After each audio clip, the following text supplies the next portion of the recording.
Hi, everybody. Hello, hello. Oops, how's my volume? Hang on. Did you hear Milo? She was in tune. She was like,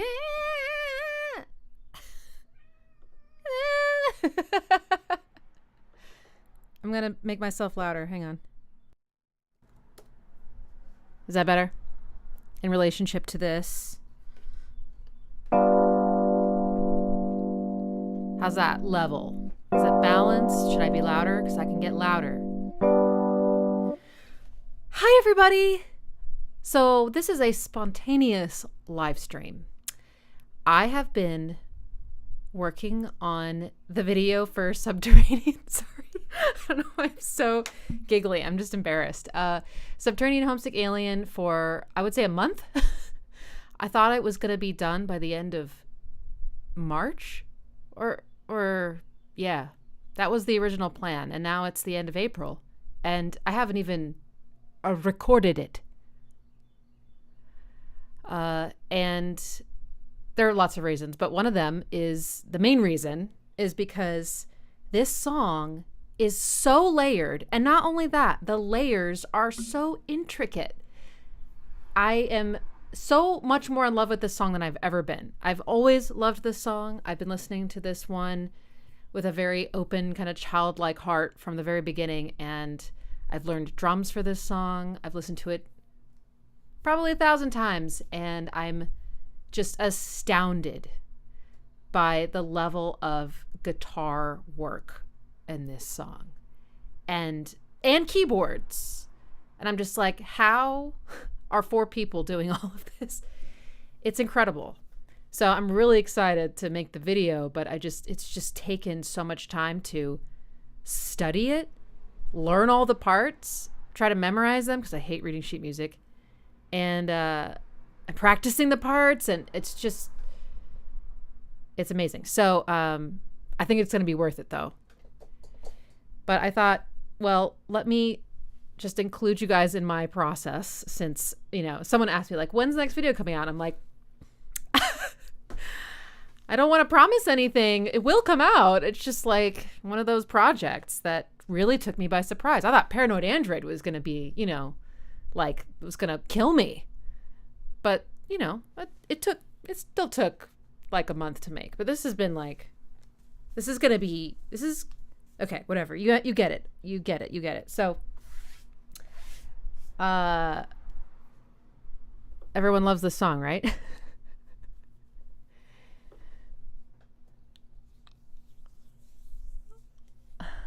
Hello. Hey, Elle. Hey, Hexana. Hey, Daniel. Hey, Travis. Hey, Matt. Hello, Blue TV. Hi, Nick. Hi, Andres. Hi, Johnny. Hello, Pucalyptus. Oh, I get it. Cute. Hey, Beguile. Hey, HF.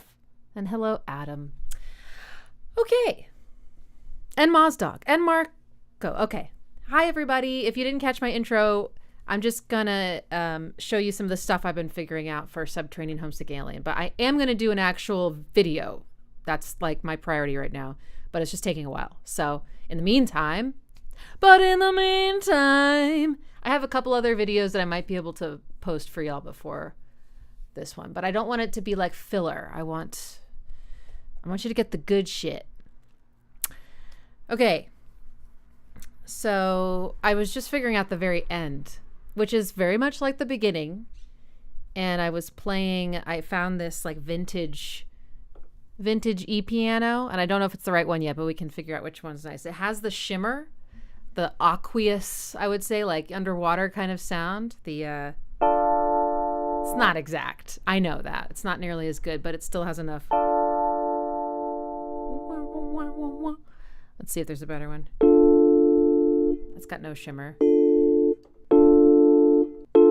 I mean, if I had a better producer, I would just slap something on here that would make it shimmer, but I'm kind of blanking. What's doing that? Ooh, too much shimmer. Ooh.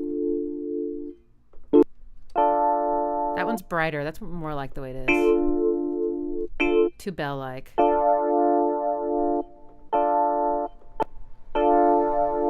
Okay, let's go with the white suitcase. So let's see, what was it?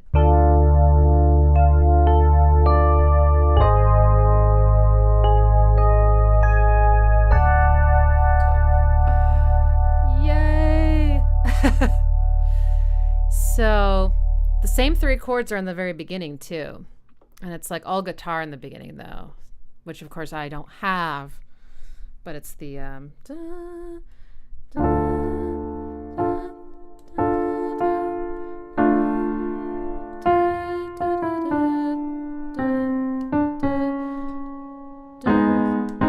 See, I had this all figured out. Now I forgot it already. It's ridiculous. Okay. Let's scroll back up to my notes. So the 3 chords are, though, D minor, A flat major, which is really unexpected, and then D major. And I don't know about y'all, but I did not think that the first chord was a D and the last chord was a D. I thought they were like 3 very different chords, so that was really surprising to find out the first one's D minor, last one is D major. And I know it's not the same chord, but it's still a D chord. And then this one, this is the like surprise chord. It's a tritone away from D. So it's really dramatic. And I'm starting to absolutely love the sound of that major chord there. But the guitar does the dum da da dum dum dum da da da dum dum dum. It does this amazing little chromatic deal to get there.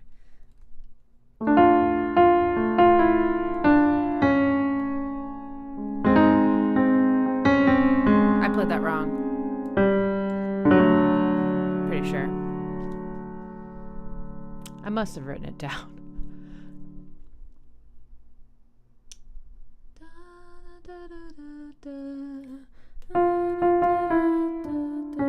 No, that's right. It sounds so strange by itself, right? And then, and it's interesting because the song is in the key of G. So this is a really interesting sort of opening. It makes me feel like I'm opening, like the curtains are being lifted or the magic book is being opened. So it's like this little exposition. Some of this stuff I'm going to be saying in the video, no doubt. So the third chord is, okay, so the first one, it sounds like he's strumming D minor over A. Then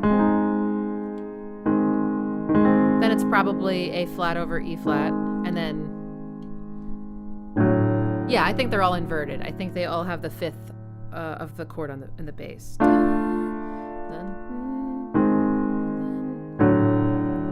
Yeah, nice rich inversion. Yeah, it's just so magical sounding, and a lot of that has to do with just the production, just the way the guitars are processed is like, it's out of this world. It's so amazing. So then and then then they plunge down to G. Okay, so here are the chords, and I think again, there's so many variations. Like, I'll figure out a part and then be like, cool. And then they'll like change it. And I'm like, okay. And then they'll change it again. I'm like, okay. And I don't even know how, I wonder if they can truly play this song the same way twice, like when they play it live, because they have so many permutations. And I imagine they just kind of, they have like the general, like, yeah, we kind of do that part then and that part, but then everything else is a bit like how it feels at the time. I'm not sure. Be cool to find out.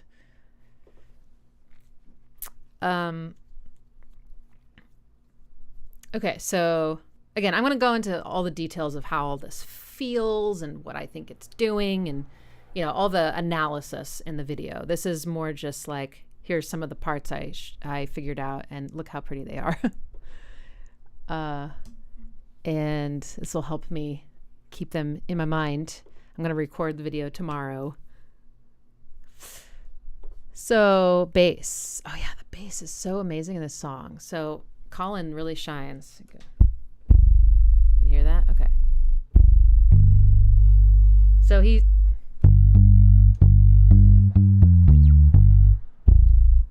that sound like the bass I was using? Is that too low, or is that what he's playing? Let's see.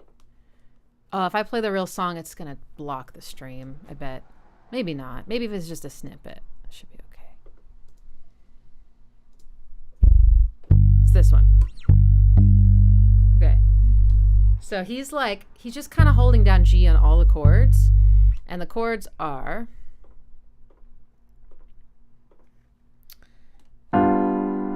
This is a G dominant 7th chord, so it's a major chord with that edgy flat 7. And then that top note just goes down. So you get a major chord with a 6th. And then it goes down again. And I'm not sure if they're just... I don't think they're playing that. I think it's just a straight up C minor chord. And that's the nostalgia chord. We'll go into that more in the video. And then it resolves to G major. So G is like in all those chords. So Colin can just kind of like hold that down.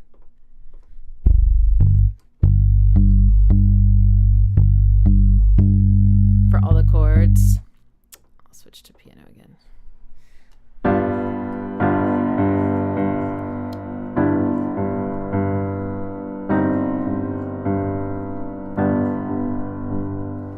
So it's just like a kind of a walk down that's making chords. And then, of course, the beautiful da, da, da.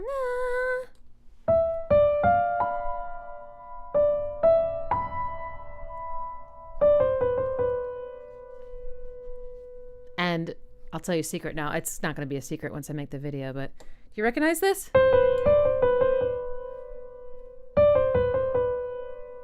What if I go like this?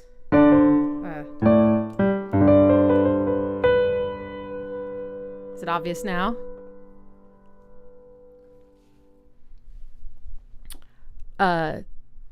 Daniel, I would change the G og to... Oh, okay, you got it. Okay, yeah. Yeah, C minor of a G. Yay, you got it. All right. Of course, you're the real deal. So I don't know if that was intentional or not. It truly, I mean, it's amazing.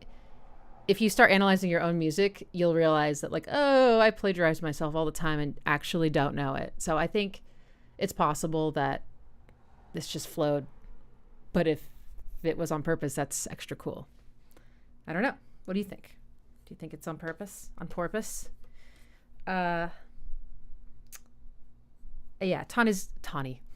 Johnny's guitar tone for that part is just incredible. The way it sounds like, I always thought it sounded sort of like seagulls, but also like shooting stars. Like shooting stars is more the visual I would have, but it also does sort of sound like a bird, you know? It's just so cool. Oh, it swirls. I'm such a huge fan. And this, so this is just like outlining different parts of the G. Oh, let me get you some data. Let me see if I can do this. I'll show you my hands. No, you know what? That's what the video's for. I can't do everything.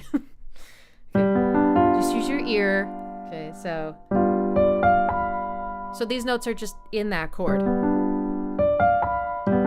It's not all of them, but it's most of them. Then he keeps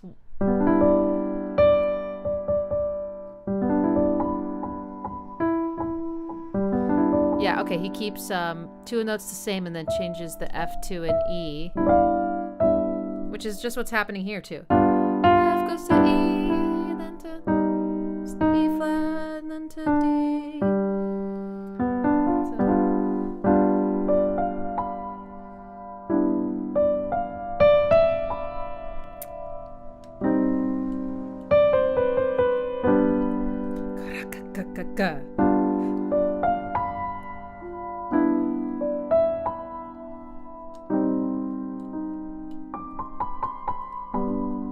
So pretty. So lovely.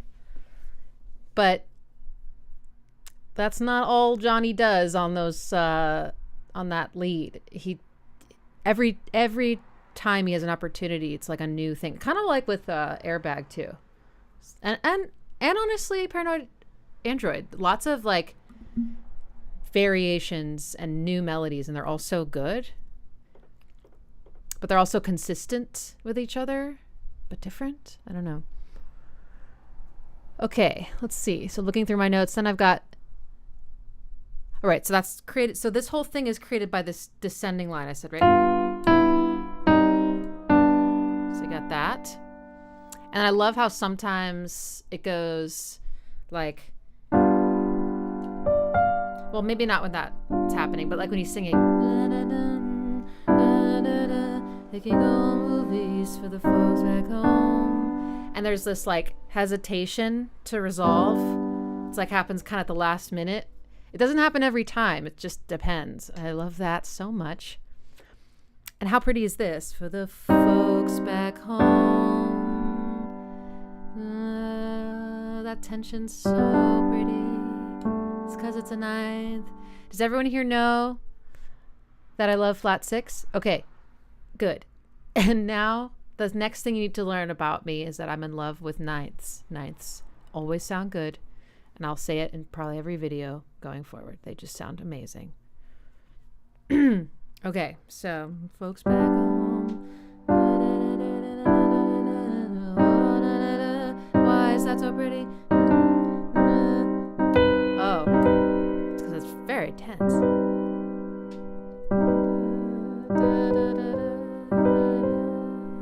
Sounds so old-timey.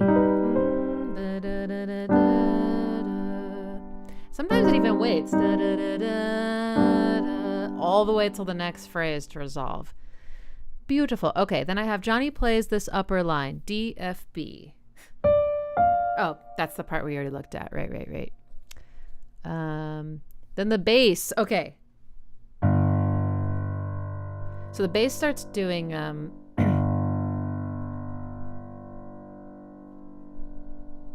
Let me go back to the bass sound. It's just kind of doing G with a little bit of a rhythm. As far as I can tell, I watched some live performances as well. You could really hear the bass there. Then at some point he goes,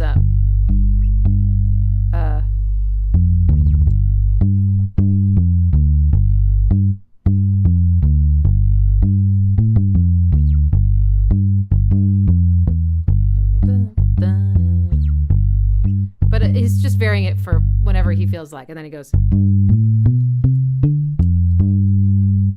Maybe I should put piano on this. Oh, that sounds good.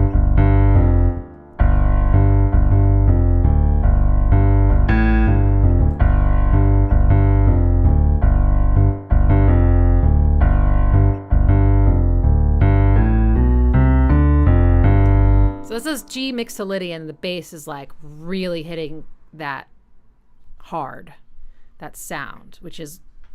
I don't know who I learned this from, but it was like when I started the YouTube channel, rock major. I think that's such a great name for that scale. It's so much more descriptive than Mixolydian. But yeah, it's like all major, but there's just one edgy chord that you kind of get from like blues. And it's just, so I just love that. And there's a lot of stuff that's Colin's doing that's interesting in this song. So I'm going to spend a lot of time on the bass. He also has this one. He goes,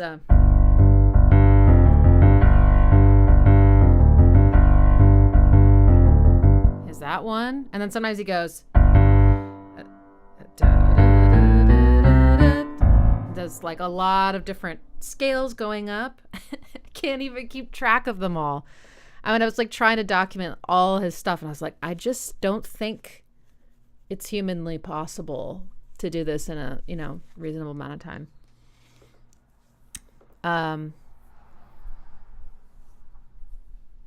Cool. Okay, I'm going to talk a lot about the drums as well. I know how to play this song on the drums, so I'm going to kind of break down the drum beat. Well, I don't have drums to but I have some footage of me playing that I can use to sort of, you can hear the drums a little bit cleaner. Although there's still plenty of room for the drums in the original mix. There's so much room in the mix, and yet so many things are going on. It's really, really well done. Key. So, okay. Another part. Okay, here's another Johnny line in the second verse. CBGFE. Oh yeah, this one. Is my keyboard straight? No. Kind of. Okay. Is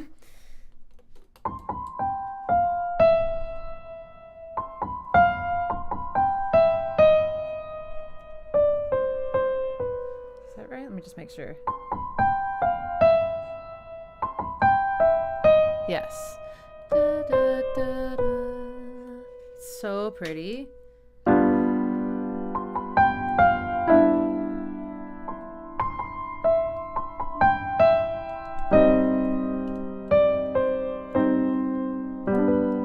Perhaps. So this one, the other ones are going up. This one comes down. It's so pretty. You got that beautiful amen. So he ends the phrase on the note of the chord that just changed. So you get like a nice matchup.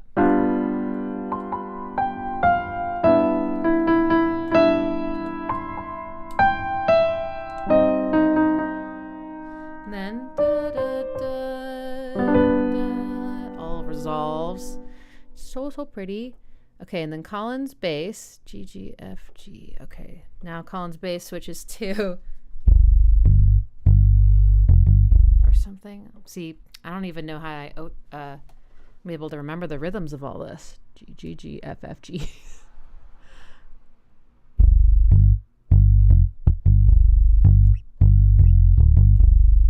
Little variations. Okay, now we're to the chorus. And there's a million layers. But the chords are very simply F major, C major, and then G major. So it's a very Mixolydian chord progression. Starts on F major instead of on the G. Because we've been kind of hanging out on G for a while. Even with that C minor chord, the bass is still on G. So there's just like, it's very stable there. And then everything shifts to F, to C, and back to G. So that sounds so good and satisfying. If you think in Roman numerals, that's flat 7, 4, 1. Some great ass chords. Great ass chords. Oh my gosh. Okay. But there's so much going on here. It's nuts. So starting with the bass. Okay. So the bass starts out innocently enough going F. I'm going to put the piano on it as well. Then down to C. But then from here, things get really complex and it kind of changes literally every time they go through this, which is 3 times per chorus. And I think there are 2 or 3 choruses. So the first one, he's going.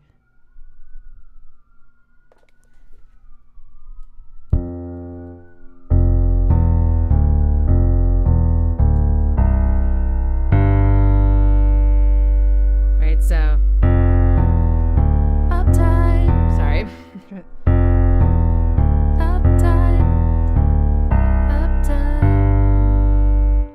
Oh, wait, but no, that's not right because I just said he went F and then C. Okay, maybe I need to figure out what I mean by those notes. F, E, D, F, E, D, C to G.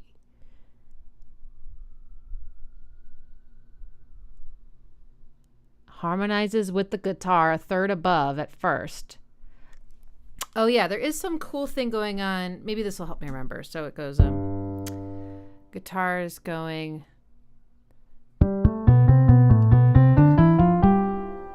One of the guitars. And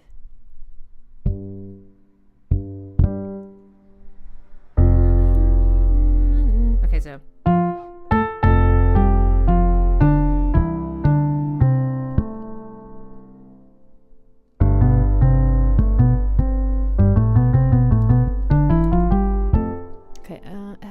I'm going to have to clarify this. Okay. First chorus.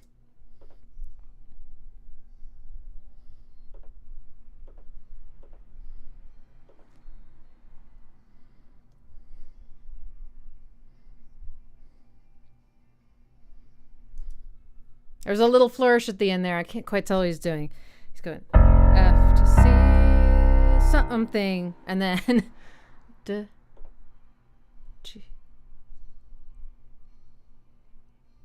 Oh, and then he goes. And then he goes up.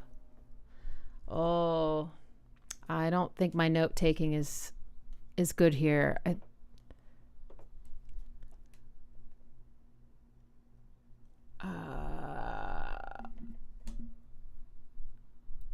I wrote bass does the chord roots. Yes.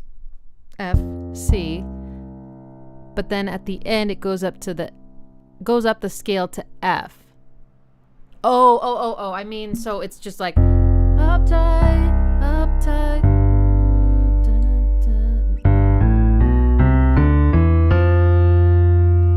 Okay.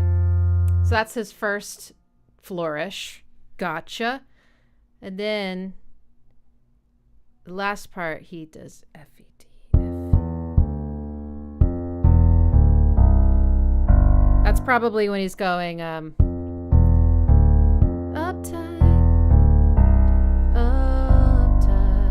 like the end. You know, when it goes back to the sort of interlude before the next verse. So the first couple times he just leans on the F and the C, and then does some flourishes to get back to F, then to C, and then he does probably a different flourish to get back to F, E, D, F, D, D, D. I think this chorus, I need to double check, has like a sort of a pattern of 3 as well, like uptight, uptight, uptight. Yeah. So there's only 3 cycles, right? 3 phrases in the chorus, not 4. Uptight. Anyway, just really creative, and there's this cool harmony going on with that bass line and some other guitar line. Let's see if I can find that, which I didn't expect, because basses usually don't harmonize, you know, like with a guitar, like in lockstep, and I'm like, that is such an underrated technique.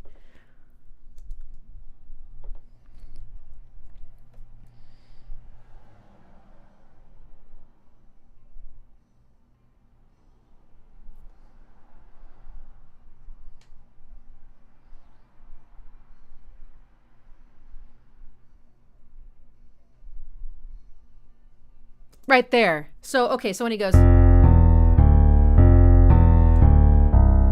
he's harmonizing with probably Johnny. I'm not sure. I'm actually not sure. Johnny, actually, no, it's probably not Johnny. Right? Johnny's probably playing that really high-pitched G major chord going, right? That seems like a Johnny thing, doesn't it? So then it's playing, oh God, there's so many. It's not Colin. It's not Phil. It's Ed. It's probably Ed, right? Going. I mean, I guess it could be Tom. It could be Tom or Ed. I don't know. But so there's this harmony. That sounds like shit with the bass on it. Let me just take that off. Okay, so see how they're in these parallel tenths together.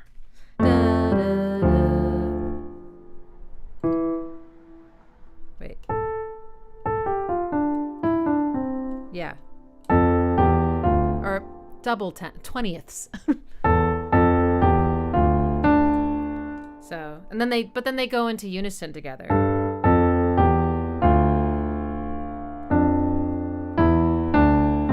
Right there. Da, da, da, go down. I just love that. I think that's so pretty. Okay. And then, yeah, and then on the top, Johnny comes in, supposedly, with this incredibly beautiful blossoming shimmery chord that just sort of opens up before your ears, right? And I love that it's just this G major chord, even though the chords are all changing, and that chord just stays, kind of like how the bass is often just like on G. And I was like, but there's this one moment when it goes up there that I'm just like particularly in love with, and I was like, why is that? It's when the chord is on the C major chord and the G major's kind of on top, and I was like, oh, because it creates a big ninth chord. And I'm just obsessed with ninths of any kind. So. Right, so you got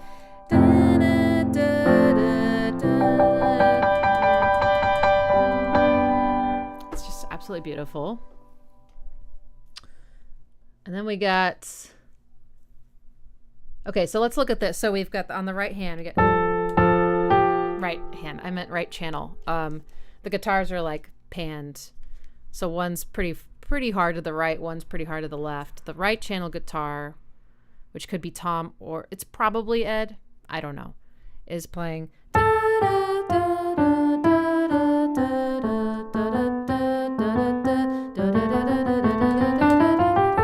which is amazing. Very easy to play on piano, by the way, because it's all white keys. But it's got this really cool polyrhythmic thing going on, which I love.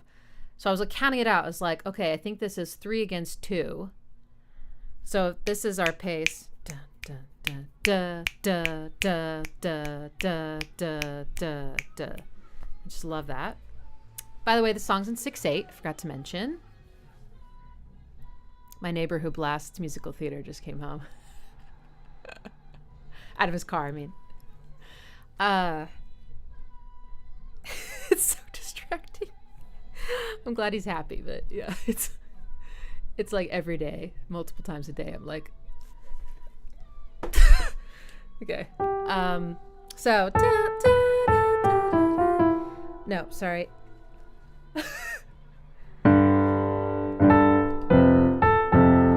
There we go. I love this. It's such a beautiful little pattern.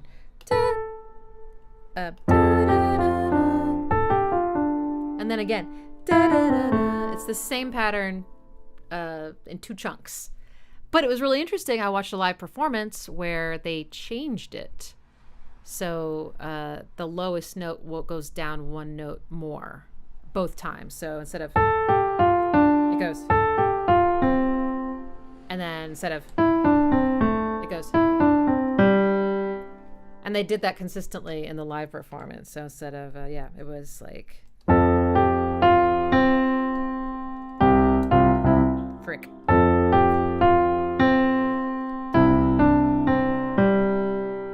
Versus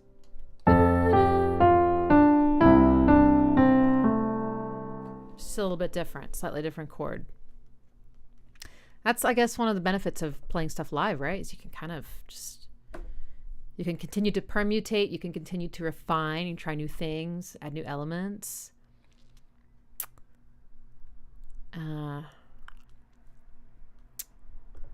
Okay. So that's beautiful. And then, so that, yeah, like I said, the bass and that guitar line are, I feel like they're kind of together. They have this relationship.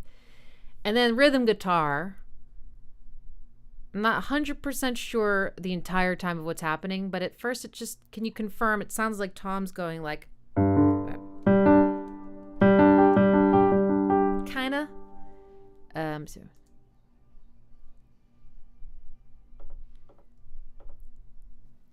So I'm listening for this.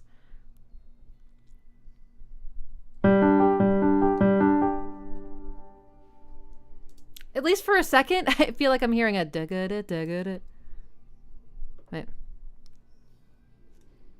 Too far.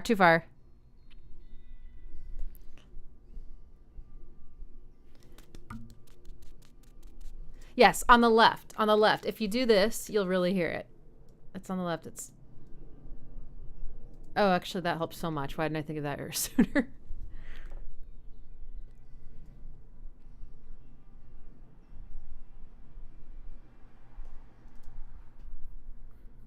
Still hard to tell exactly what's going on the whole time, but definitely sounds more like rhythm guitar. Like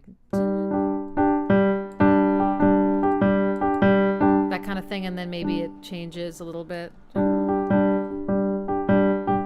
So many layers, right? And then, so you got the bass, you got the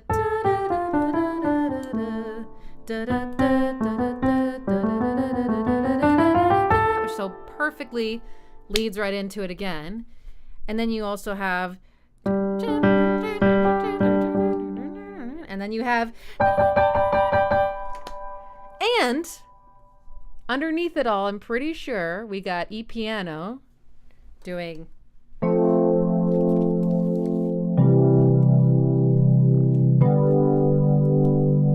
But you can't really hear it very well until like later in the song when some of the layers are stripped away, because it's kind of, there's just so many things happening here.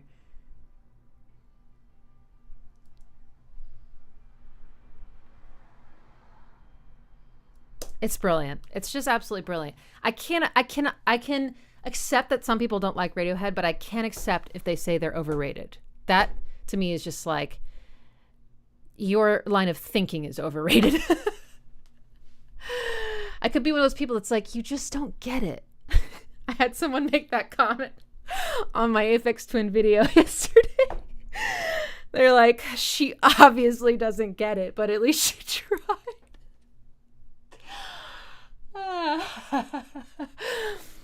Oh, man.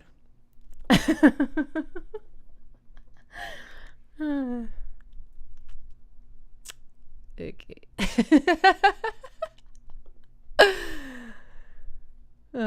All right, so we got that going on. And then we get into the interlude.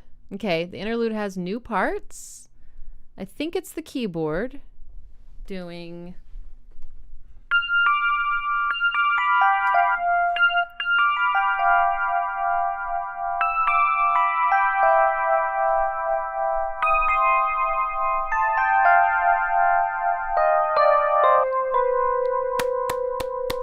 So pretty. Okay.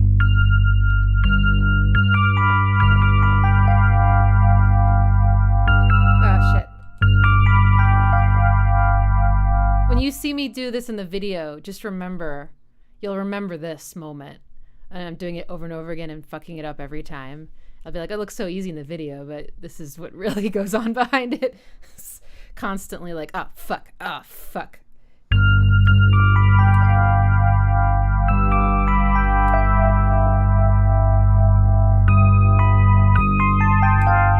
That's my favorite part. That is so great. I was trying to figure out why, and it's because there's a flat 6 note on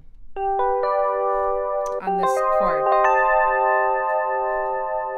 That is just so friggin' nostalgic and old-timey and just sweet and pained. It's just like... So we got some... This is a really annoying piano sound. Sorry.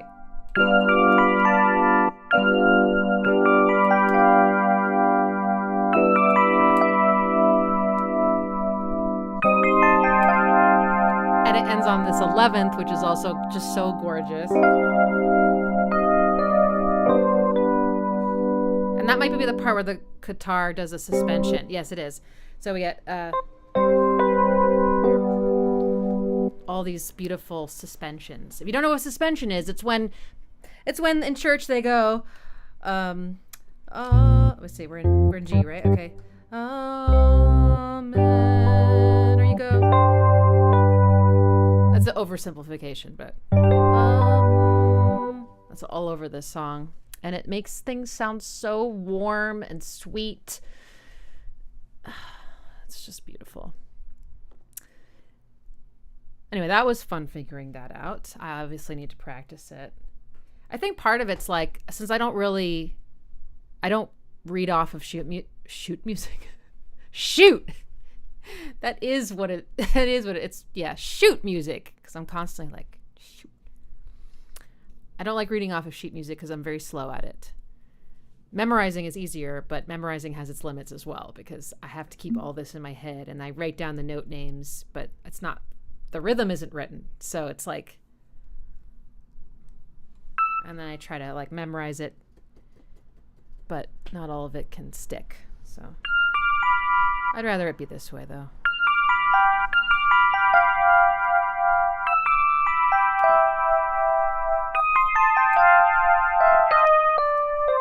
I knew I was gonna do that.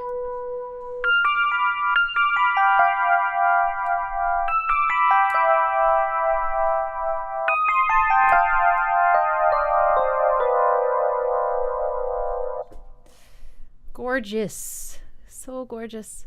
Oh, thank you, Samantha. Thank you so much. Yes, if you'd like to donate and help keep these things going. I know I haven't been around much, but I promise I've been working really hard. I've been working really hard, maybe not working smart though. I've got to figure some things out. But okay.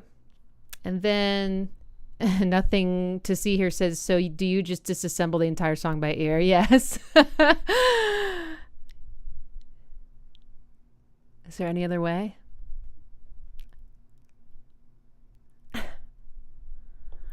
Okay. And then the second time a guitar, oh yeah, and the second time the guitar echoes, right? So da da da, or da da. It echoes on EDB. So da da da da da. Okay. Right?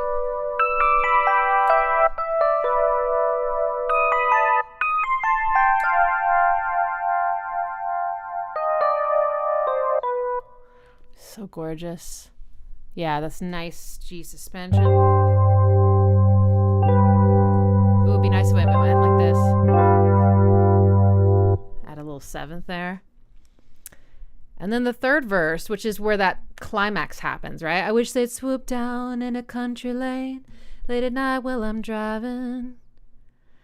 Or is that the second one?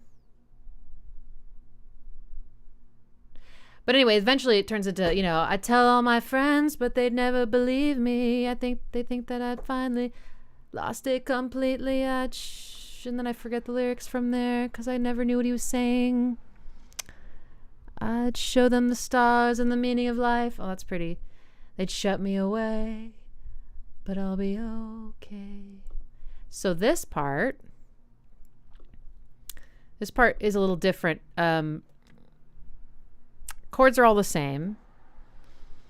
And I didn't mention this because it's just, there's so many pages of notes, but there's some stuff that Johnny does kind of during the verses. Like it's a little different every time, you know, like little sort of shooting stars of shooting guitars, just kind of little coos and little and different things kind of just to create the atmosphere. But there's a specific one in this third verse that I love so much, which is this F sharp. So if you know anything about scales, we're working in G Mixolydian, which is all white keys or no sharps and flats. So F is in Mixolydian. F sharp is not. F sharp's in G major, but not Mixolydian. So F sharp is a new note that we haven't heard in the entire song because it's all been, except for this chord.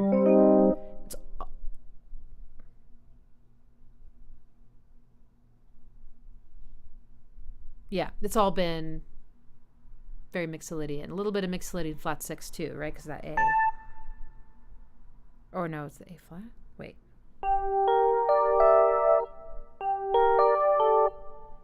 What am I thinking? That flat six was on a different chord, wasn't it?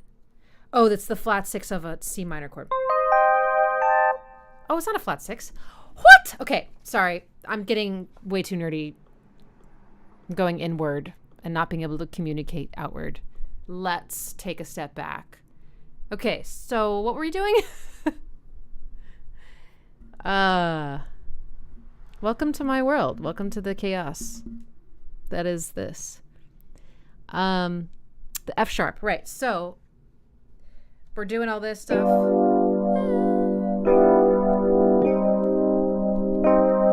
And at one point it goes, he goes, show them worlds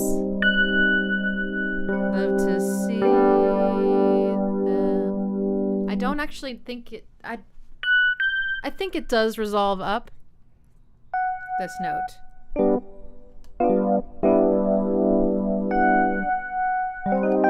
Maybe right there. But it's just a really lovely little, because the F sharp really needs to resolve to G because it's so close. It's like a magnet. This would be the leading tone. And so it's just like so cool to hear that sound because it's fresh for us in this song, I should say. Yeah. And then there's that little interlude before things get intense where the guitar goes. Okay, I've got F, G. Swirly guitar goes. And then we get. I love that. That E flat at the end almost feels slightly twangy to me. I don't know, like has a little bit of a swagger to it. Just another amazing melody. There's just so many of these beautiful, memorable melodies, right? I mean,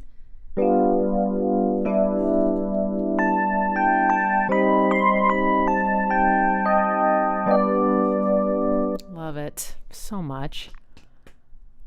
And that E flat, that note, is flat 6. So yeah, sometimes this song gets a little bit more flat 6-y, and that's the tonality that we were hearing in Airbag. Same kind of thing.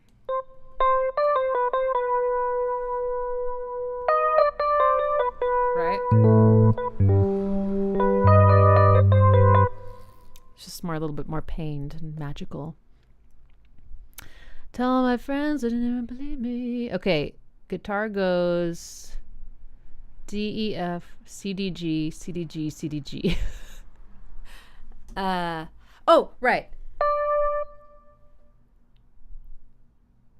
Guitar goes D. All right, guitar goes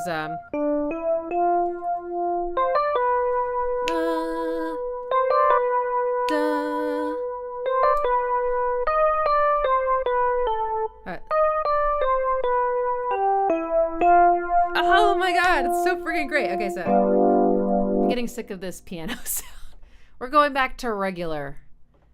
Okay.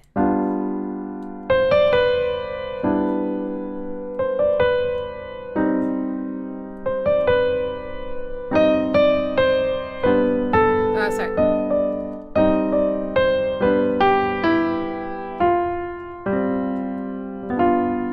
gonna try over time.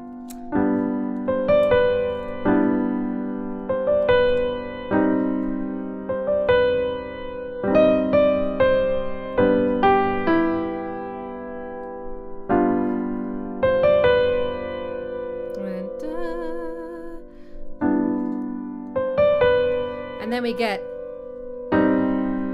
okay, back to the E piano because this is what's happening. We get this C minor chord, and Tom, right, says, they'd shut me away. That's that. Oh, sorry. Away. What's that? That's the A. Shut me away. So that's like a minor chord with a major 6th on it. It has a very, I don't know, it's just like wide-eyed kind of film score-y sound.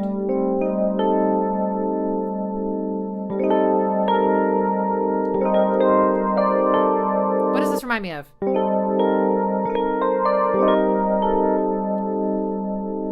Oh, it's something I wrote when I was in college. Probably something else too. So it shoved me away. Then this kind of starts to, I don't know, it's got this rhythmic movement to it, which is playing off of the bass, right?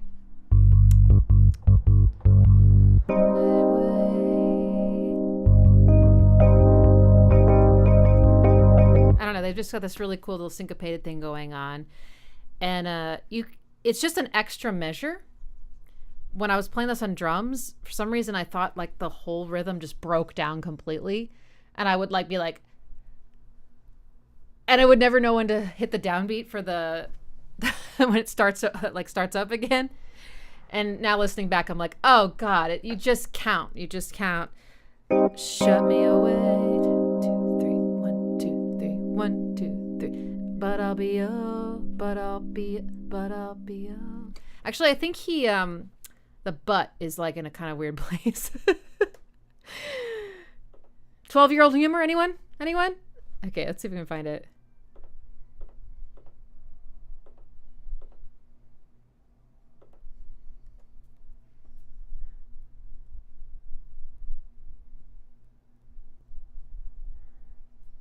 That is weird.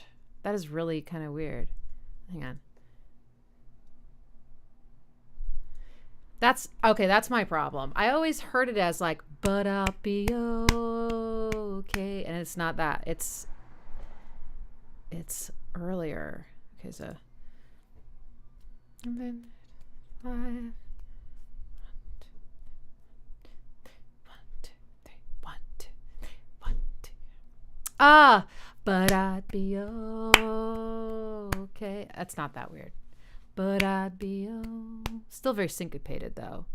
But I'll be okay. And then the K is actually a little late. Right? It's not like, but I'd be okay. Right? Doesn't he like wait a little bit?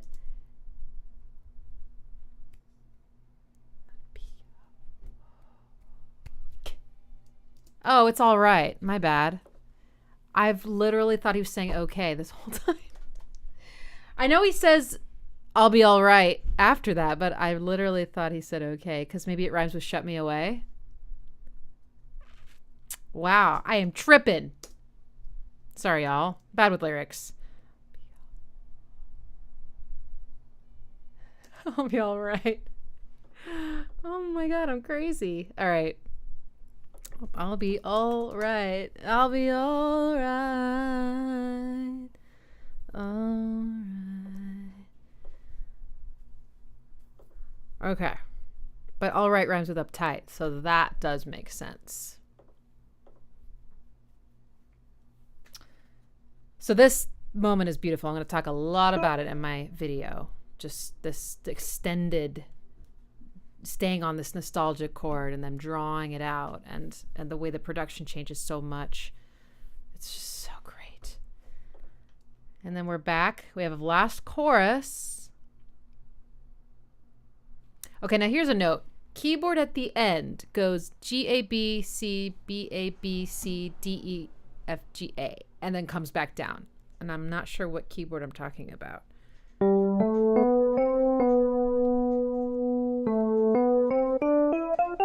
Oh, that's just a note in the wrong place. That's from when the guitar go... Keyboard.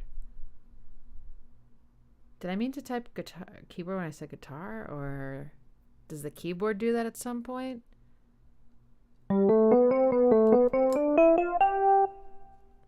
Isn't that what I just... Okay, hang on. Keyboard at the end goes... Yeah. I just meant to type guitar, that's all. Okay, well that solves the mystery of the weird note I couldn't figure out. Uh-huh.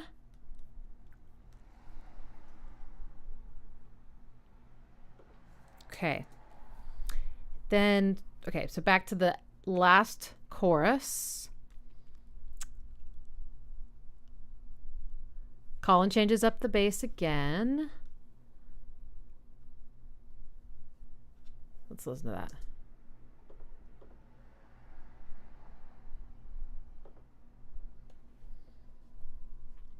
Oh my God, listen to that beautiful bass line going to that. Okay.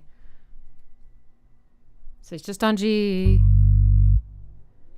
But then, da-da-da, which is such a nice little callback to da-da-da-da-da. Da-da-da. Da-da-da.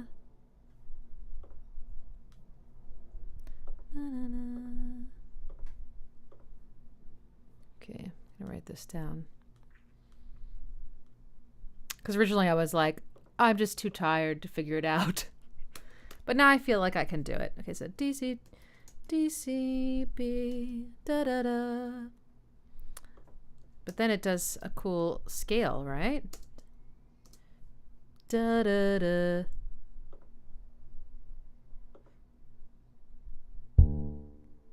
Da da. Okay.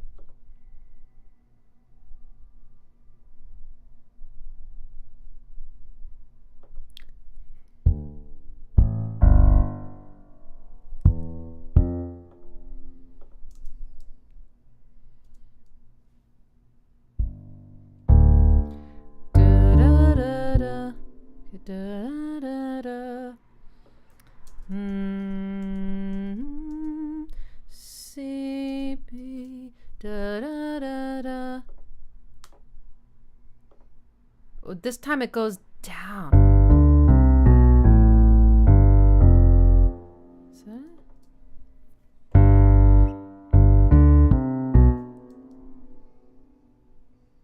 So great.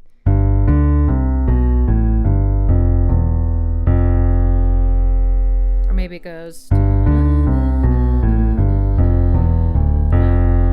That feels a little bit more natural, but I don't want to put notes in his part without them being there. I think it does. I hear a low note, and D is a logical choice. Sometimes figuring out bass parts is kind of hard because sometimes the notes are just, the pitches are just not clear, you know? And so I really respect people who pick out bass parts and then teach other people how to play them, because I've watched a few and I've been like, I don't know if I would have actually been able to do that, you know? Not playing bass myself, maybe not having that ear for what it sounds like down there.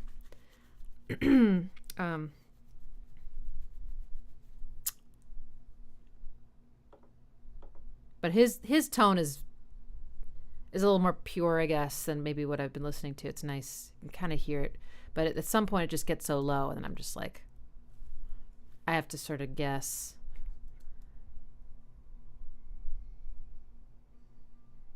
Yeah, that low one, I don't know.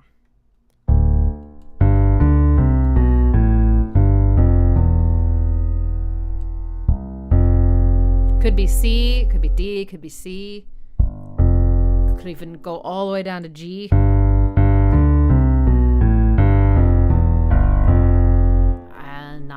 I am not sure. Anybody know? Anybody's played this song? No. Bye, Junk McNuggets. Thanks for those of you that stopped by. Why am I fondling my plant? I don't know.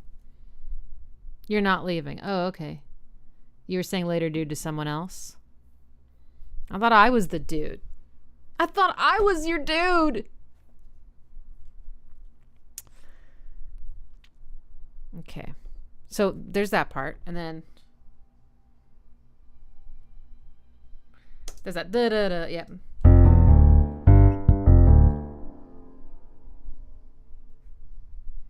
See, that's a different one.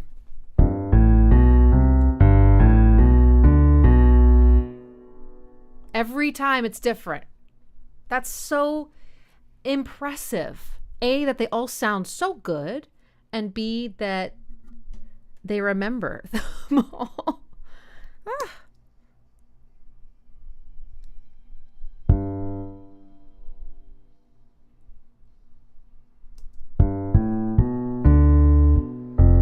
I'm not 100% sure on that one. I'll have to listen to it a few more times.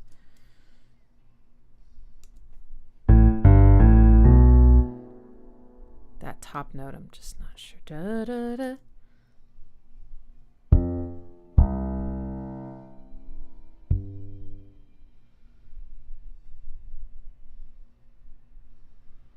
Oh wait, was that a different one?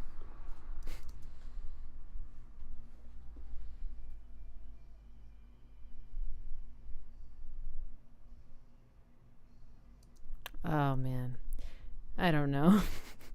I was feeling like, I'm going to figure out all the rest of them. And now I'm like, oh. To what point? To what end?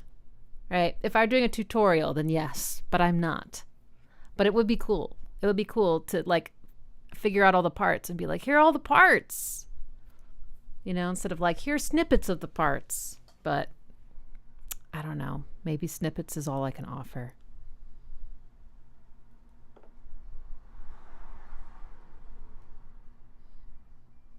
Nice. So at the very end, he does a da, da. I love that. Da. He's never done that before. Thank you, Nothing to See Here. Thank you. Have you listened to the guy who covered all of OK Computer with only his voice? Oh, yes. Yes, I have. It's incredible. Hey, maybe I should check out what he did for this song. I might be able to hear some things better. Yeah, you guys should go check it out.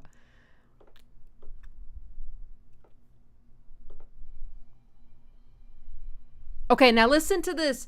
So before, he just kind of slams like G. Like, doing up, tight, G. Then something da, da, da that leads back to the beginning. But this time he goes. He does some little bluesy thing instead. Let's see. Da, da, da, da, da, da, da. It's great.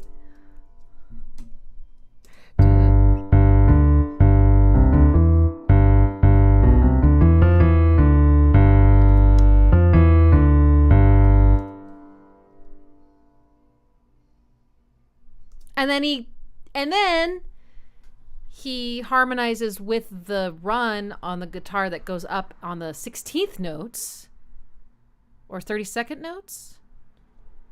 No, 16th notes. So it's going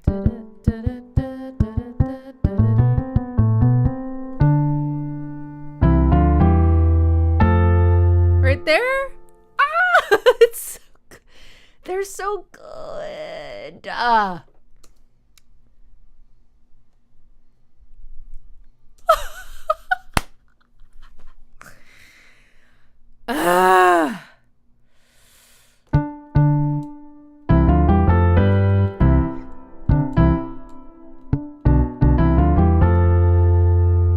Okay, but what happens when they get to the top? And he goes back to F, C, G.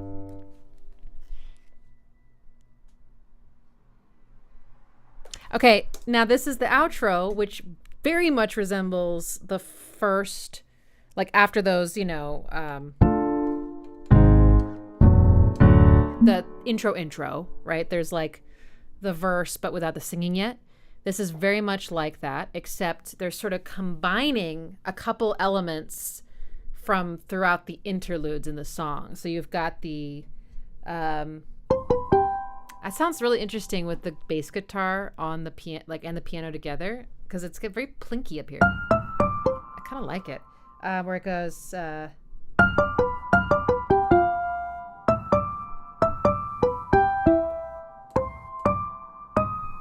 See, I already forgot it. That element comes back on the keys, and then Johnny does. Let's see. Then Johnny does the. Right? So, just from different parts of the song, and of course they mesh so well because all these lines are written over the same chords. And I feel like a lot of them also have like a lot of movement, and there's sort of like a rest. So there's like space for them to sort of interlock really nicely. And I'm all right. Oh, uptight. Okay, singing uptight here. Okay. Right.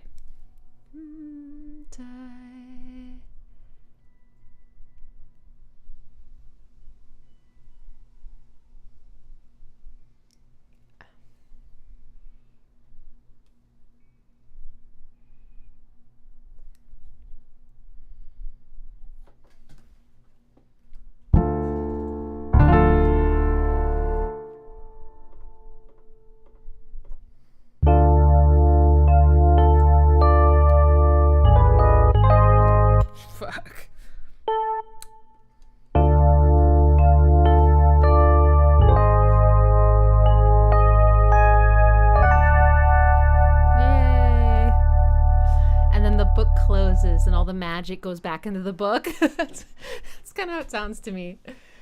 It's such a darling, beautiful song. Yeah, love it. I do think there are more parts that I just, if you could see my notes, it's just a lot of words mixed with CGE B flat. And it's like, okay. Sometimes if I just play. Oh, that's, yeah. Sometimes if I just play it, I'll like remember, but sometimes I just don't. It's the same thing like when you come up with a melody idea and then you like kind of record it sort of messily in your voice recorder, but without any context, like where's the beat, or like here's where, like if I hear, sometimes I'll hear like a chord that goes with it that orients it or something, or other elements, and if I don't record them, I think I'm just going to be able to hear the melody, and it's all going to come back to me. I'll hear it and be like, what? So take detailed notes. Okay. Oh, you can't hear the Radiohead? Oh, I forgot to flip a switch on the Radiohead there. Sorry.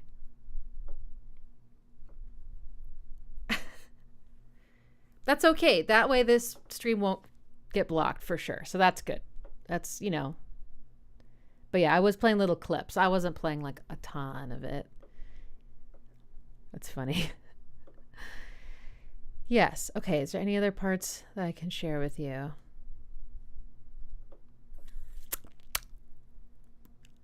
Parts. Yeah, I mean, part of me just really wants to figure out like the entire bass part. But then I watched a live performance and it was like, actually, let's listen to that a little bit. It's really good. And he was doing some of the same stuff that he does in the record, but like in different places and in different permutations. And so it's like, there's something fluid about it.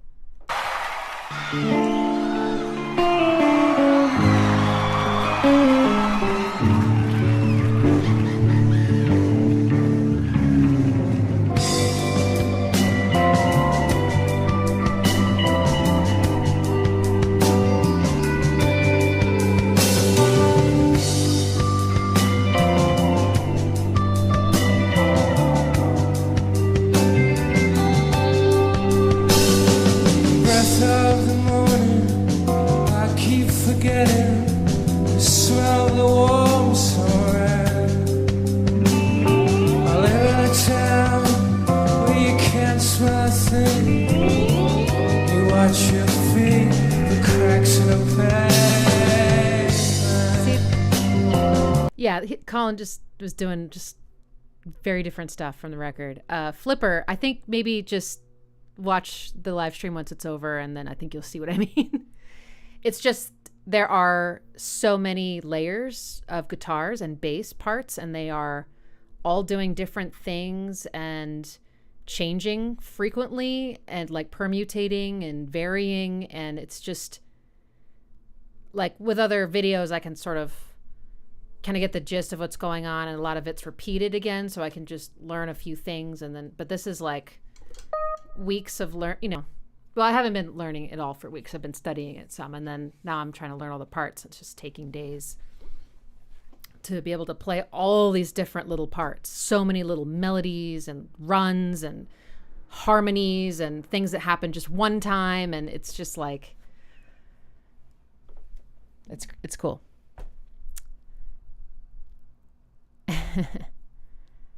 I'm not saying it's like the functional chords are complex or anything like that, or the time signature. It's not that. It's just there's a lot of intricate layers and things, and learning the song is a bit complex.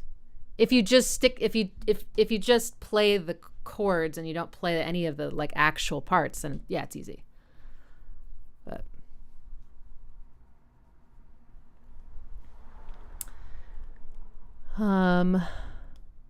cool.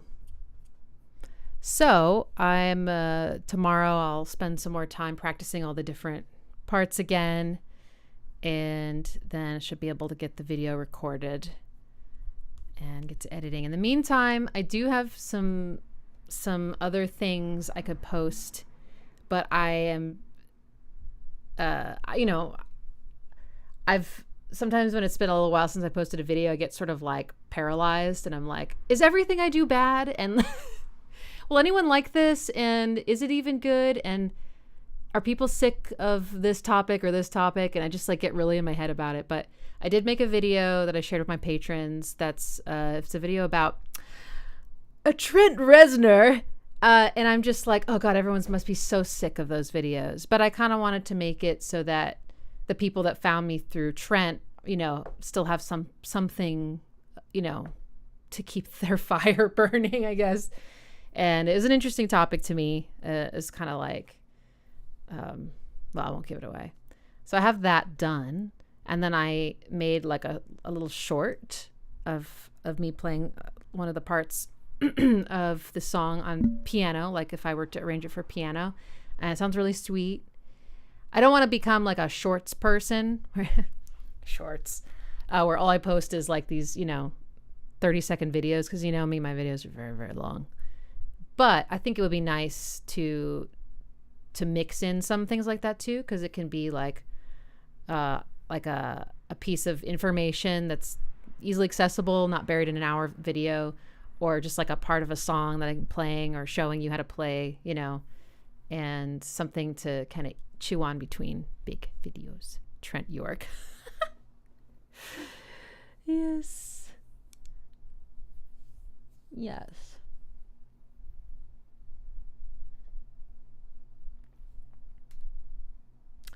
All right.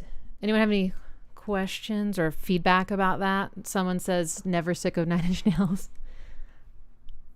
That's good. YouTube Anon. Trent Reznor is a curious fellow. Indeed.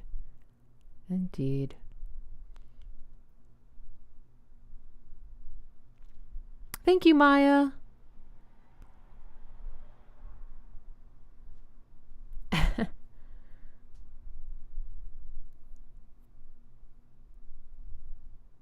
Cranky Turtle, any interest in Gary Newman? I've heard some. I definitely knew what he was up to when I was growing up. It wasn't really my thing.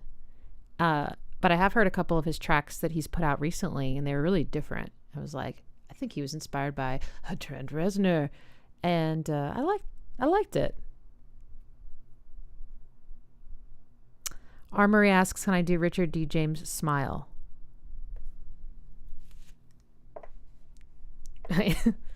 Okay. Maybe I should look at a picture. It's really gummy, right?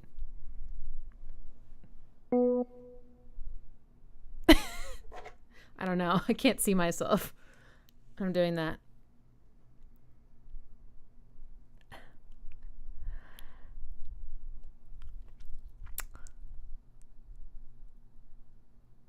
Ross. Aw, I love you too, Ross. In a parasocial way. Thanks, Secret Squirrel. Thank you for your support. Matt asks, have I ever listened to Hania Rani? Yes. Someone recommended that I listen to her, and I heard maybe one or two tracks. I didn't listen enough to like remember everything about it, but I remember liking it a lot, and I should definitely listen. Or wait, is Hania Rani, is it that metal band? Okay, wait. Can you remind me what they sound like or she sounds like? Because I might be mixing them up with another band. Hania Rani. I think I'm thinking of the right person. Hania. There was another H. Yeah, okay, no, she's a solo artist. Okay. Yes, I heard some things. I don't remember what I heard though. But I do need to listen to more.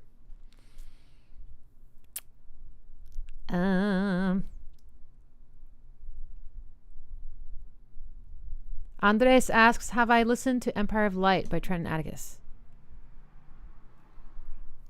Empire of Light? What is it? I don't. Oh, it's a movie. I don't remember even hearing about this one. They are just scoring machines. It's a movie. Came out last year. I thought they did Bones and All. And I didn't realize it did another one, Empire of Light. So, no, I haven't. Is it good? What do you think?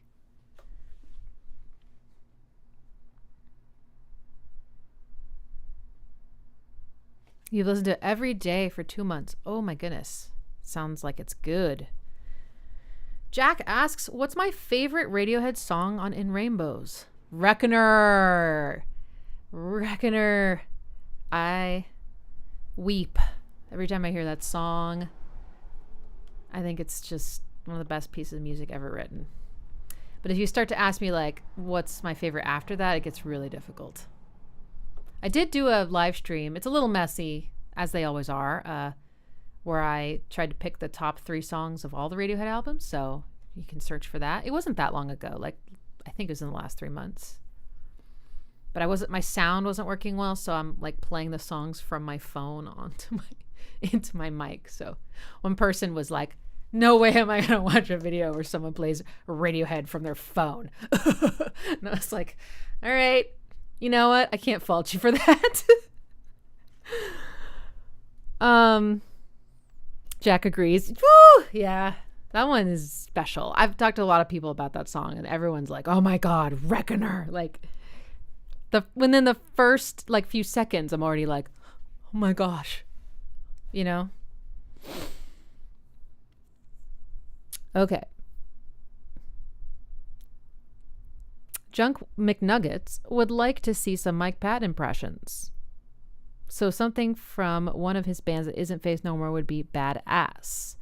I would like to make a video about Peeping Tom and Lovage. A different video for each. But yes, I have a friend who has introduced me to a lot of cool music. Kind of open, we always have those friends that are like, you should check this out. And you're like, what? I didn't even know music like this was possible. And he sent me Peeping Tom. And I was like, this is weird and messy and incredible. And I had not really heard Mike Patton before. I'd heard obviously Epic, but that was maybe it. And I was just like, this is one guy. He's like an entire orchestra and a hip hop group in his mouth. Like, incredible. And the songs were so creative. And I just became pretty obsessed with that album, and I still love it. And I played it for one of my friends once who was very judgmental, and he was like, I couldn't get him on board. I was like, but can't you see that it's like so good? He just couldn't get it. I mean, that's not even like a difficult album to understand. It's not like Mr. Bungle. And then Lovage, yes, that same friend was then like, we got to listen to Lovage. So then we listened to Lovage on a road trip, and I was just like, okay, I'm just a fan of this person. Everything he does is so interesting. Love Lovage. My favorite song from that album is The Book of the Month. You are the griddle, I am the meat. And then also a friend played some Fantomas for me, and that was when my brain sort of exploded. I was like, okay, I don't even know if I can handle this. This is just, and then I heard Mr. Bungle after that. So that's been my journey through Mike Patton. I still don't know everything he's done. He's incredibly versatile, but I am a huge fan of what little of his stuff I know. So the answer is yes, I will do some of that at some point. When, I can't say. I'm going to start doing the under-promising, over-delivering method instead of the other way around, which is what I've been doing. Weird fishes. Andres, what about weird fishes? I like weird fishes. I think that that main riff, the arpeggios, are super beautiful. And I remember playing... let's play it. Let's do it.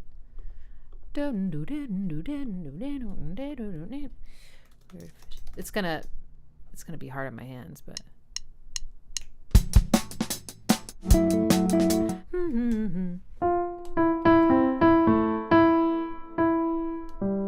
It's a... I'm close. Hang on.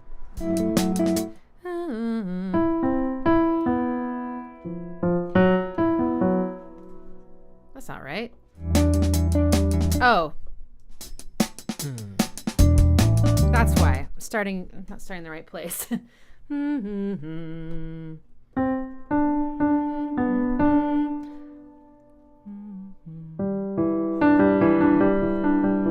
Okay, E.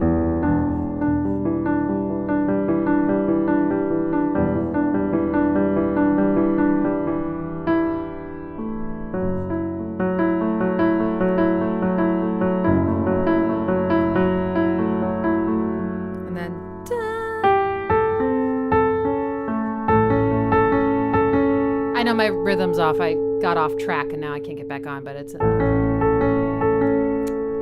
the one thing about it is because it's all in triplets over 4/4. So if you like lose the flow, then it's really hard to know when the triplet starts over because it doesn't line up with the downbeat for a while. Let's see. Da, da, da.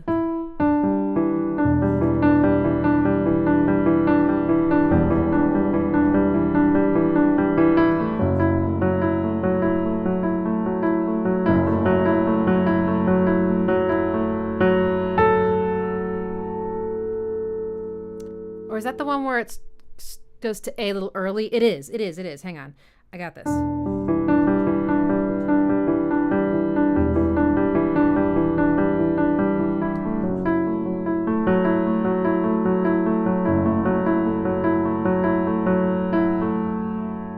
Maybe not. I feel like it's... Something's weird. Something's weird fishes. There's an A right before the downbeat.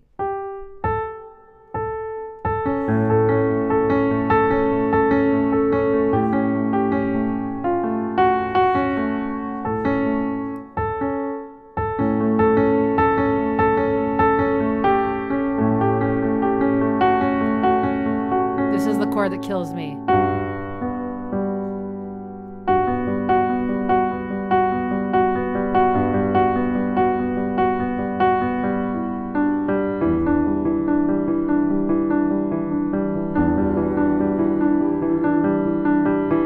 Oh, wait.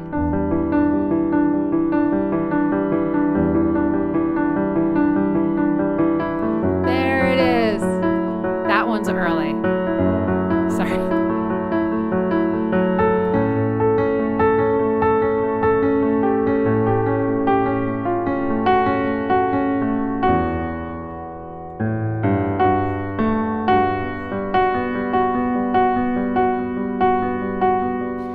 It's a beautiful chord progression.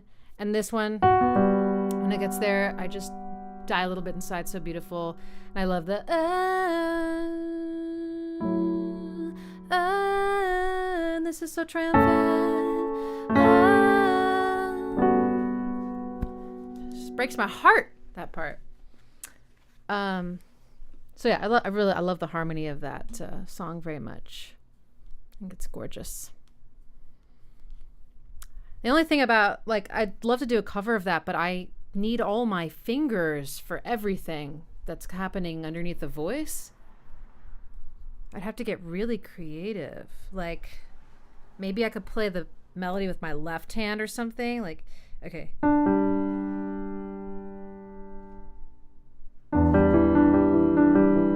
Also, it's this note, which is already kind of taken up, so it'd be really hard to do that.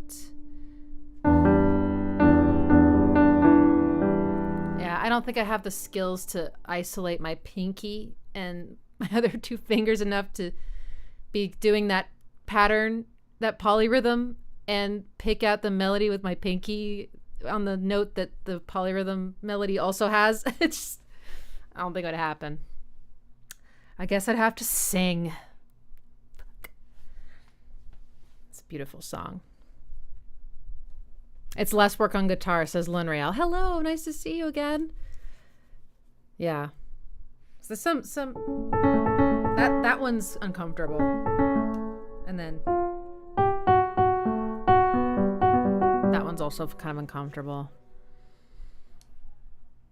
If you left out the bass note, you could maybe, I don't know. I don't know. If you want to know those chords, it's basically, it's an E minor 7th chord without the 5th. So just E, G, D. And then that whole thing shifts up a whole step. So you get F sharp, A, E. Then you get A, C sharp, A, which is basically an A major chord without the 5th.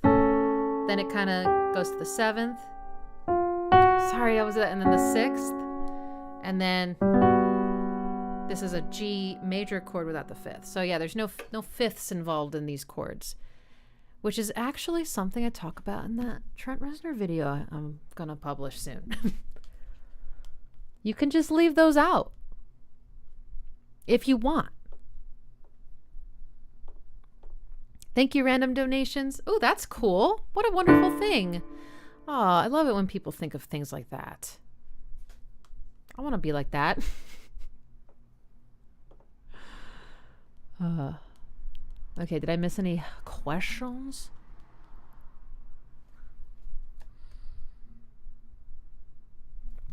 Oh, whoa. Maya, I like to force my brother to play the shaker for Reckoner when I play guitar. That's awesome. I would love to play the shaker while you play Reckoner on guitar. Nothing would make me happier. Do I get to hit the tambourine too?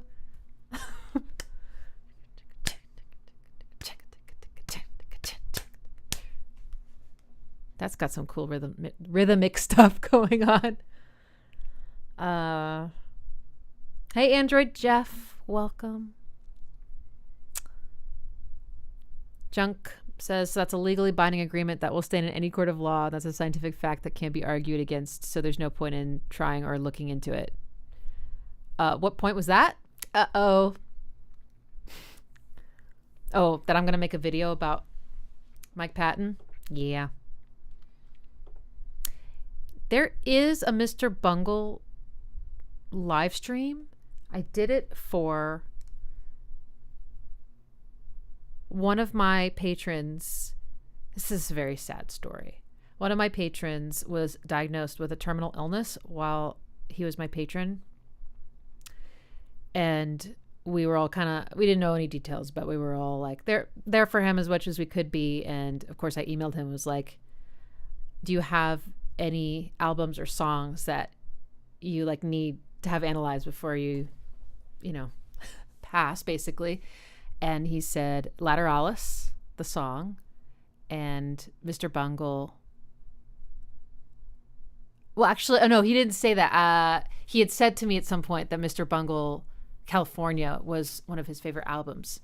So we just surprised him with a live stream. And it was very wholesome and sad and wholesome. Anyway, that video got blocked, but I do have it on a Google Drive.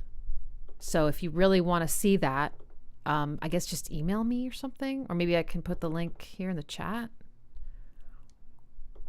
You would have to download the whole live stream. So let's see. Where did I put that guy? Mr. Bungle. Okay, I don't see where I put it right at this moment. I will have to search for that. But yeah, you can email me, ixie@ixiemusic.com, if you really need it.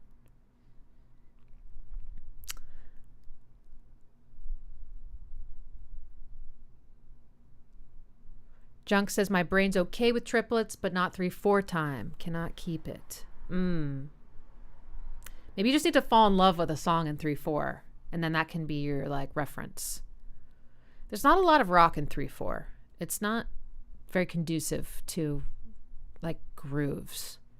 There are some songs, but it's still kind of awkward. Let me see if I have because I like to collect this stuff on Spotify playlists. Don't shoot me. I still use Spotify. I have so many playlists on Spotify. I can't just give it up. Songs in 3/4. I swear I made a playlist for that. Yeah, 3/4. There's very few songs on here. Manic Depression by Jimi Hendrix. I think it's just part of the song. And then there is this very cool song called Ha Ha Ha Part 2 by Kishi Bashi. Kishibashi. It's one of my favorite indie artists. He combines like folk violin and picking with looping and delays and sings like an angel.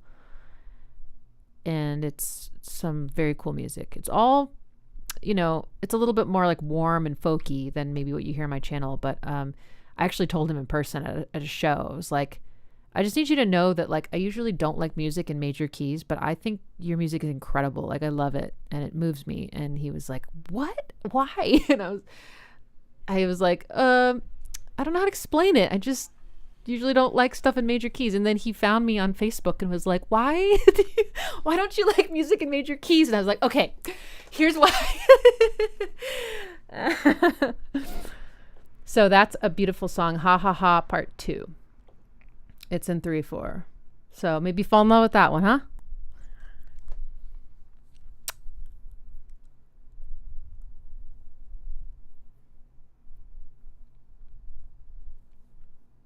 Thank you, Cybercat. Thank you for the support. Appreciate it very much. I keep zooming in by accident on all your comments. Okay. Backing vocals are by Johnny on that? Really? On Weird Fishes, I mean? He sounds so good. I thought for sure it was Tom.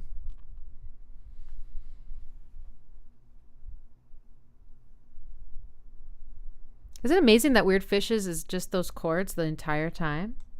And until it finally goes, I get eaten by the world. Oh, that's not true. And then there's the outro, which is one of the things Radiohead likes to do. They like come up with like a new idea that doesn't really relate to the main part of the song, but they string them together so well. I mean, Paranoid Android is basically like 3 of those. But I've noticed they do that with Weird Fishes. They do that with a bunch of songs on A Moon-Shaped Pool. Identikit has this whole different section at the end. Maybe also Full Stop. There's a bunch. Anyway, I love that.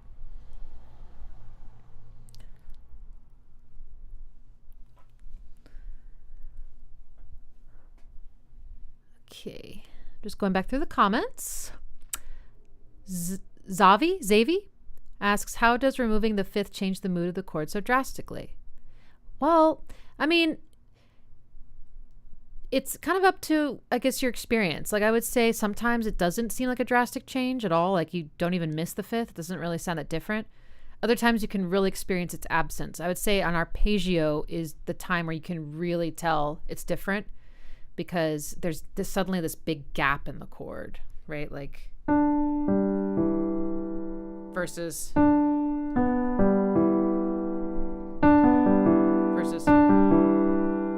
So for one, it just, now there's a big space. And I think big spaces really affect us. Like there's a little bit more pain, in the space because it's like things are just far away. Harmonies that are further away from each other sound, it's just, it makes me feel a little lonelier, or like the parts sound like they're estranged a bit. And I don't know, like, it's the same thing as like with rhythm. The silences are just as important as the actual, rhythmic elements. They are a rhythmic element, I guess I should say. And so the spaces, I think, between the notes, the big spaces, the emptiness is also like a thing, So that's one way to think about it. You don't need the 5th because it's basically an implied note. You can play these 2 notes and it implies a whole C major chord without the 5th. Because it's like that's just how our ears are trained in the West. So you can just leave it out. But if it does feel like a drastic change to you, another reason might be is that it's removing 2 of the thirds of the chord. And thirds are very emotional. So you got all these thirds, 3 stacked thirds in this chord. And by removing the 5th, we actually lose this third and this one. So now it's just like very sparse sounding. And the only third left is at the very bottom. And that's going to influence the entire quality of the chord. So I don't know. Just some off the cuff ideas. And I also, okay, last reason is maybe also just acoustics. Like, you know, the more notes you have, the more resonance is happening. And not always, I guess it depends. Some particular frequencies resonate more with each other than others. But this sounds more lush. Which chord are we playing? We're playing this one. Oh, yeah. With the 5th and without it, there's a little bit more of a jagged edge to it. It's not, but it's still very resonant actually. So I don't know, but that could be the case. Like maybe sometimes it makes the chord less resonant. I don't know. I might just be making things up. Removing the 5th can magically make a song better? Yes, Andres, it can. For sure. Is there another? There's a... Oh, Daydreaming removes the 3rd from all those 7th chords, I think. Let's see. I just figured out Daydreaming. It actually has another video I could post. It's of me trying to figure out how to play...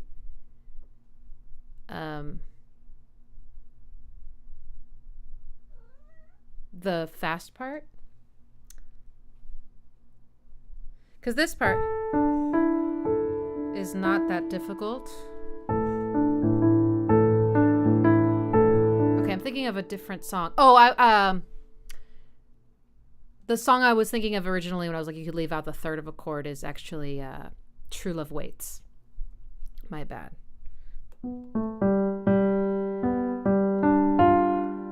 I don't remember what key it's in.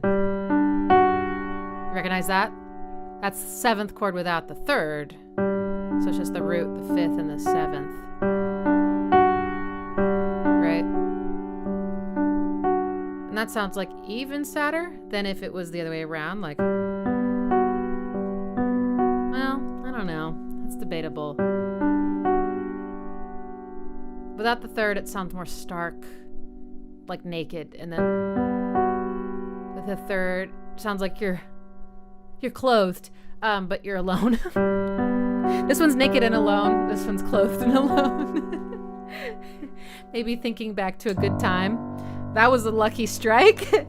But no, back to Daydreaming. Yeah, I should put that video out. It's kind of like a silly comedy video, I guess, but it's just quick cuts of me taking forever to figure out the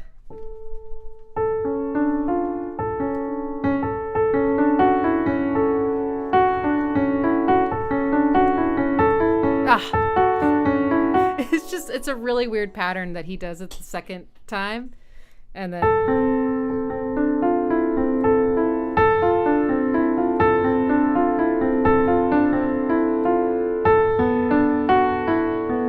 my cat is really wanting my attention.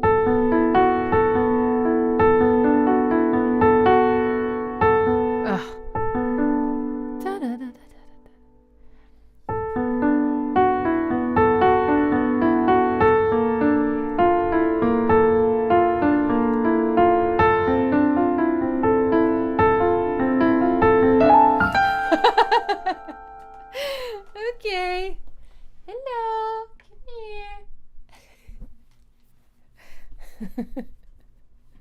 This is Milo. She's a girl.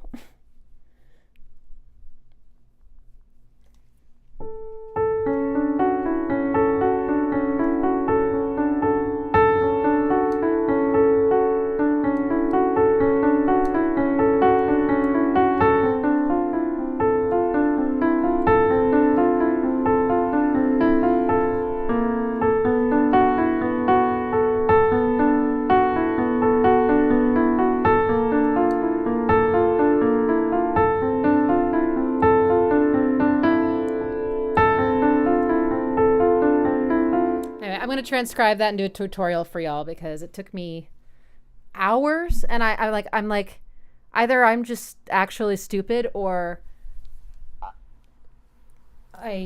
it's actually quite difficult, and like Tom York's brain just works in very strange ways. Okay, what are we doing here? What are we doing here? She's a baby. She's a baby. Wanna play piano again? Wanna play Daydreaming?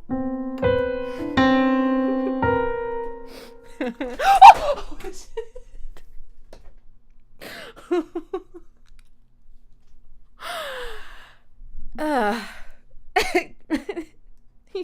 she's fine. She did knock down another camera of mine. That's fine. Oh my God. Holy crap! Do you guys see that? Random donation. Sorry, I was just passing through. I meant to donate more. Silly technology. Love your work. Keep doing amazing things. Oh my God.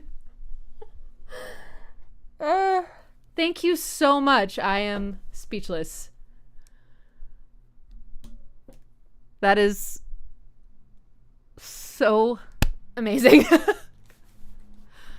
I want to be that person. I want to be like, I can just, you know. I'm going to let my cat out and just process what happened. Okay, come here. Bye, baby. Damn.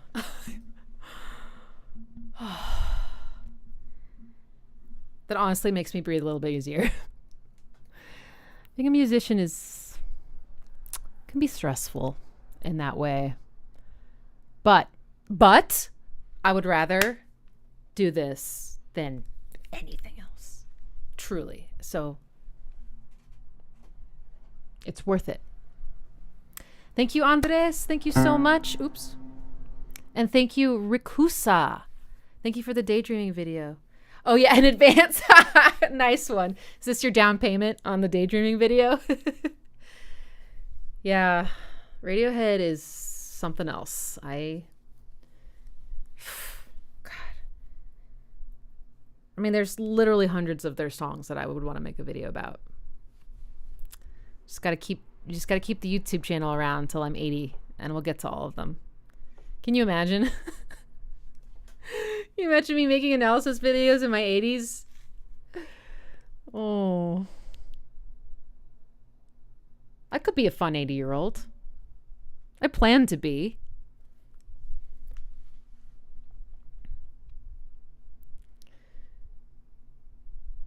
Wow. Okay. Well, that is exciting, and that fuels the fire. So, do them all.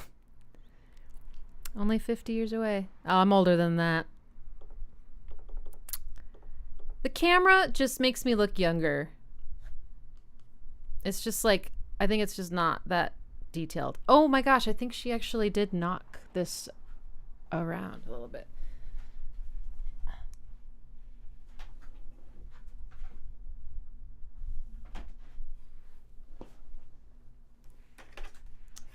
Oh yeah, I'm gonna have to deal with that later. She kind of... Uh-oh.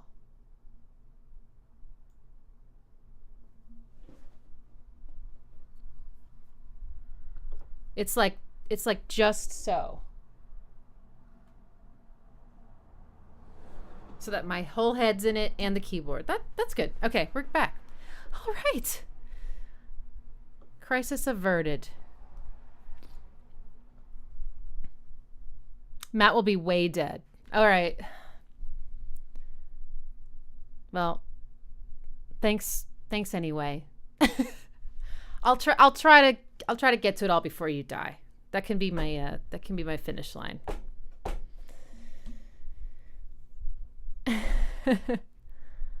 James asks, "Do I like the first song on their first album? You." Can I just take a second to remind myself? I think I do. I think I do like that song. There's like a couple on Pablo Honey that I really like.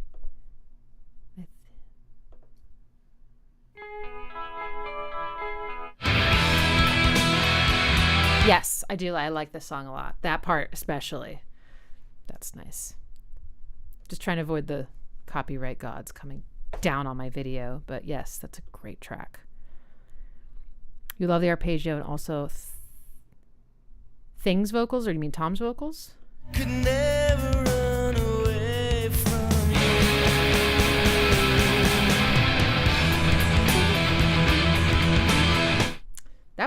That's also in 6/8.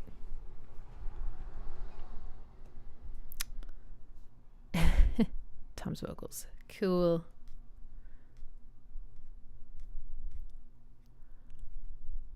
I'm just reading all the comments when Milo attacked. Oops.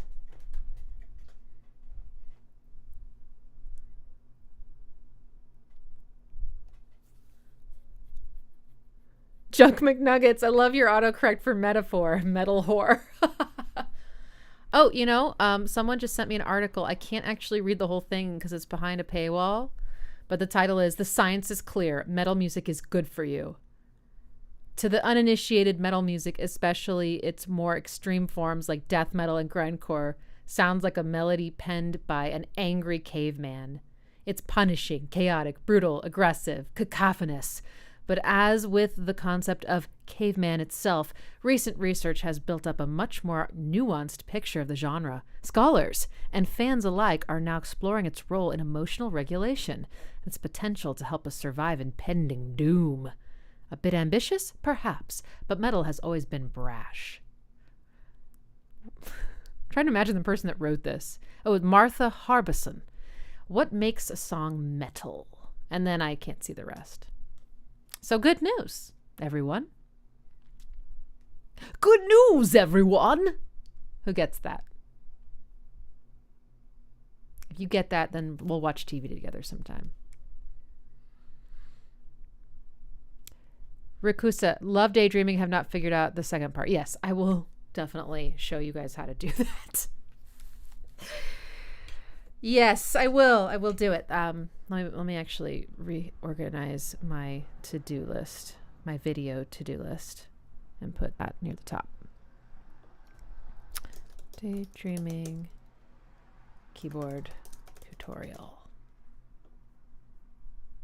I think I actually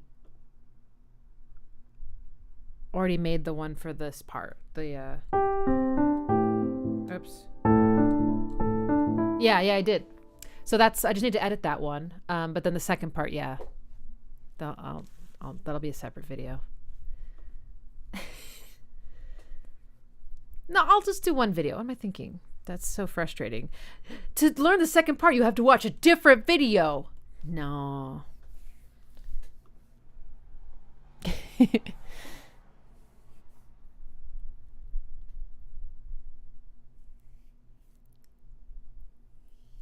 Hey, Jay Dengate. Yeah, we kind of already did all the Subterranean Homesick Alien stuff. But I am hopeful this stream will be up once it's finished, and you can go back and watch it if you want. I am going to make a video for the song, just like all the others. It's just taking some time, so I decided to do this live stream as a way to say hello and show you kind of where I'm at. James says, good morning from Bali. A relaxing way to start the day. Nice. That sounds amazing.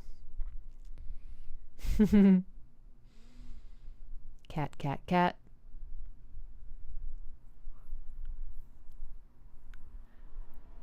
Chromatic cat. Wonderful. Futurama. Good. Yes. I'm amongst friends. HF secondary channel, Ixie News. Oh, I just saw a really funny reel today somewhere. It's like a husband and wife that are both news anchors, and they're like, "This is what it's like to at our house," and it's like they pick up their baby and they're like, "Good morning, Rosalie. Did you sleep well? Because no one else in the house did." And then they're doing like the news anchor voice the entire time, and they're reporting on like her bowel movements and everything, and it's so much funnier than I'm making it sound. But everyone was commenting like, wow, that news anchor voice is so distinctive. It really is. Can you imagine if we always talked like that?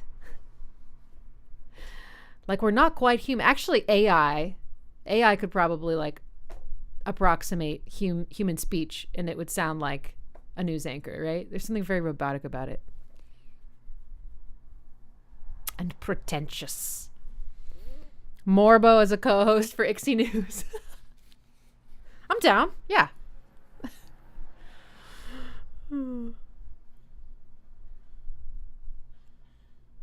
All right. I'm going to call it a night. Thanks so much for those of you that came, and thanks for those of you that were able to donate. I really appreciate it. It makes a big difference for me. And I will be recording the video for Subterranean Homesick Alien tomorrow, all going well. And then it'll go into editing, which could take a couple weeks. So I think May is probably more realistic. But in the meantime, I really do need to make a video for in the meantime so that I can just be like, but in the meantime, and can like put those clips in. That song is nuts. I will release the Trent video. I'll release the Trent video and some shorts, and then I might record and edit a shorter other video. I've been wanting to do a breakdown of the differences between Sinead O'Connor's Nothing Compares to You and the original, which is by Prince. And lots of other ideas. I always have lots of ideas. Oh, and we just listened to The Joshua Tree on my Patreon. So I'm going to try to edit that down. It's 3 hours long. So I'm going to try to edit that down to like an hour for everybody. Although I think we accidentally skipped one of the songs, and now I'm like, fuck. So that's okay. I will listen to it by myself. It's one of my favorite albums. It's not like a reaction, like a first-time reaction or anything. It's like a deeply nostalgic appreciation. I was so excited to break that down. Cool. All right, everybody. Until next time. Thanks for coming. Have a beautiful night. I'll see you on the YouTubes.